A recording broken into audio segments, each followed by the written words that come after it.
Kisasi cha mapenzi.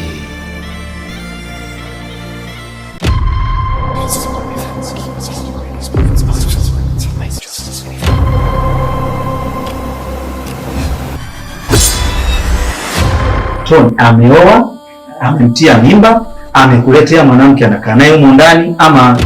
Hebu kwanza nisikilize. Wewe kwanza una utata na bibi mkubwa wangu. Una nini dada yangu, amekuloga wewe kaka? Unampendaje mtu hana maadili mazuri? Baby, kwa nini tuko nipoje? Penye nini? Naachaje kukumisi? Kweli nilipotoka nimekutana na alikaka ile jisasampa yake mjini. Yaani akisikia tu sehemu kuna mkopo, yaani kimbelembele namna hii. Sasa ndo kupita naye sasa shoga yangu. Achana na wale maskini, watakupa nini na uzuri huo shoga yangu?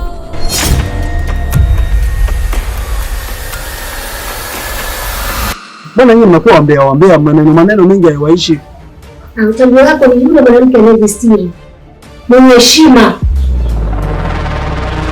Sasa tuachane hapa, kesho tuwae mapema. Mwenye unanionaje mwenye mzuri babu?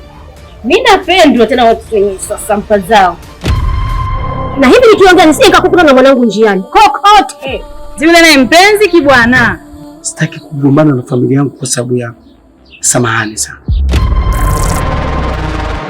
Naomba msamaha leo, kesho yale yale. Mie tena nimempa. Sibao wewe ungeleta mganga wako ninywe supu kwani kwenda kumunga mwanaume. Kisasi cha mapenzi. Yaani kwa hiyo unanisimanga kwa sababu kinguo chako ulichonunulia, si ndio? Mwanangu mwenyewe ni wa pekee, sitaki. Ndio nakambali kote. Sikiliza, wewe kama unaona mimi na wewe ameisha bora yaishi. Sitaki mambo ya ajabu.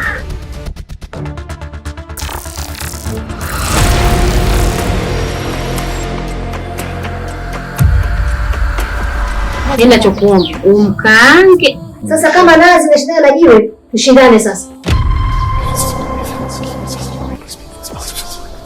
Sondi na kuita kwangu. Uachane na wewe mwanamke ulioko naye. Sasa hivi nikikusaidia, ukiondoka naomba urudi kuja kutoa shukrani.